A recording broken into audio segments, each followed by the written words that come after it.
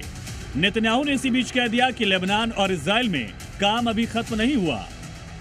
מוצג מעומק רצועת עזה ועד כתר החרמון, וטייסינו שולטים בשמי האזור כהוכחה ניצחת לעליונות שלנו על הציר האיראני. עוד לא סיימנו את המלאכה, אבל העולם כבר מכיר את הנחישות שלנו להגן על עצמנו. इस पूरी बातचीत के साथ ही जंग की आशंका में सबसे बड़े विलेन फिलहाल इजरायली प्रधानमंत्री नेतन्याहू हैं।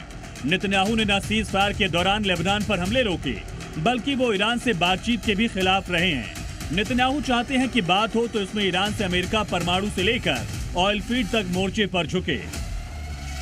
ईरान को भी पता है, सब दुनिया को पता है, ये नेगोशिएटर्स नहीं है। इनको नेगोशिएशन नहीं करनी आती, ना ही इनका जॉब है। ये तो टेक्निकल लोगों के जॉब होते हैं, डिप्लोमेट्स के जॉब होते हैं। They are not diplomats. ये तो सिर्फ टाइम गेन करने के लिए इनको पहले भी इस्तेमाल किया गया, और ईरान के अंदर ये शक होगा कि ये फिर टाइम गेन करने के लिए आ रहे हैं। ये अपने वॉर मशीन को तैयार कर रहे हैं। लेकिन अब खबर है जेडी वेंस मंगलवार की दोपहर इस्लामाबाद रवाना हो सकते हैं। इसके बाद ईरानी डेलीगेशन भी बातचीत के लिए इस्लामाबाद पहुंचने की तैयारी में है।